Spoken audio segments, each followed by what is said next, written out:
This customer should have replaced their roof, but instead they got us to clean it. In this one, we're going to be talking about a lady that got a bargain on a roof wash because of one thing that I'm going to share with you in this video. I'm also going to be giving you a pricing tip that's going to help you land more customers. And if you stick around to the end, I'll also tell you the most important thing about doing these types of jobs when you kind of have to compromise a little bit on the price and why you should do them anyway. But we got this customer off of a Facebook ad, and if you guys want to get my Facebook ad class, it's so cheap. Be sure to check it out down below. Between this job and two others that we got, we've done over $1,700 in jobs in just the past 2 weeks from 2 roof washes and a house wash and a driveway. But if you're not worried about getting more customers, if you're just worried about the winter time and everything slowing down, be sure to check out Mike's class. He's going to be telling you the 5 sneaky secrets that help him make over $20,000 a month in the winter slow season, so that way you can just copy and paste that right into your business. We're going to be doing that call next week. That's coming up really soon, so if you're interested, be sure to check it out. Be sure to get in now so that way you don't miss it. So as I stated before, this is going to be a Facebook customer. I want to talk a little bit more about Facebook customers and what to expect with those type of individuals. But firstly, I want to talk about her really good negotiation skills. Okay, so I originally sent her a price.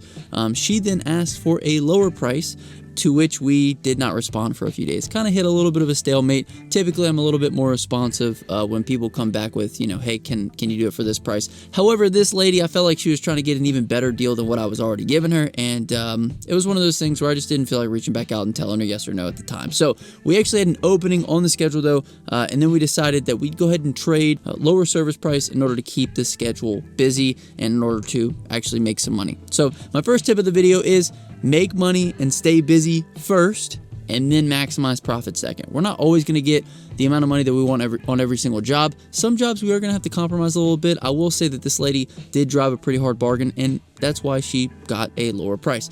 She also got a lower price because it's a little bit slower time of the season. We do have plenty of work. However, we did have a little bit of an opening, so we could fit her in. We figured might as well make some money. Not as much as what we wanted to, but remember, make money first, stay busy first, maximize profits second. Now, like I said, this was a Facebook customer. Facebook is another tool in your toolbox, okay? I would rather get Google customers, which we're going to talk about here in a second. However, I love getting Facebook customers too, because at the end of the day, we do a good job, they pay us, and then sometimes they'll actually refer us, or we'll get more jobs in the neighborhood, or whatever the case may be. We'll leverage that job into more jobs, whatever it ends up being. But where your customers come from says everything you need to know about how you can charge them. Google customers, you can charge them a higher price because they've gotten to the point that they want to get the service done so badly that they've actively searched out a service provider that can come and service their property. Facebook, on the other hand, you have to ask for less money because of how much they want to get the job done. They're not actively searching it out. Maybe in their head they thought, it'd be nice if I could get some pressure washing done, or I should probably get this cleaned up.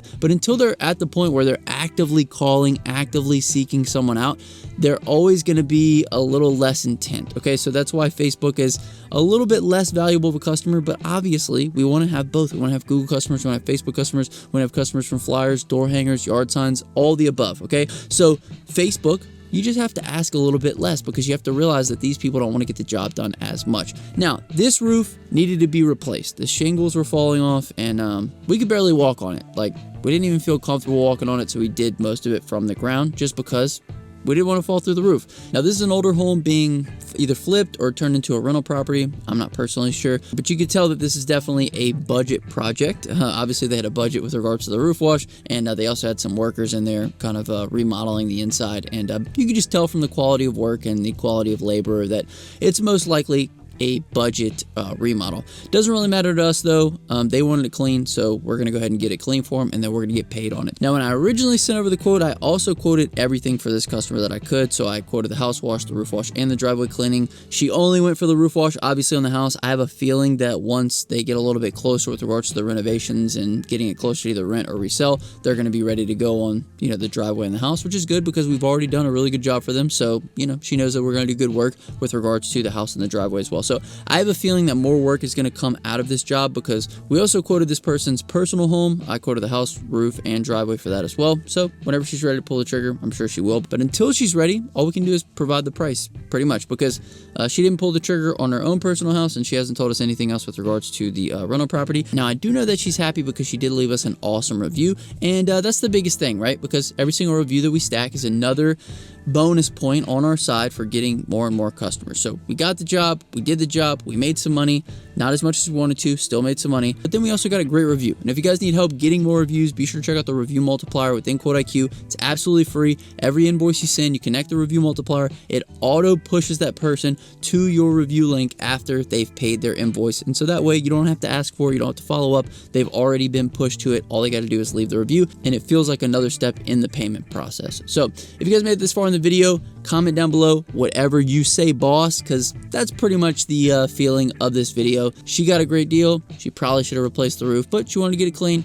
Whatever you want, boss. We're going to get it done. We're going to do a good job. We're going to get paid, and we're going to get a review. The most important things. Comment that down below. Hit the like button. Subscribe to the channel if you haven't already. Be sure to check out Mike's Winter Workshop, or at the very least, check out my Facebook ads class, because I guarantee it's going to make you a ton of money. It's already made us $1,700 in the past 2 weeks. I'm telling you guys, you can't afford to miss out on this. Anyway, until next time, hustle hard. Get that money, baby. Peace.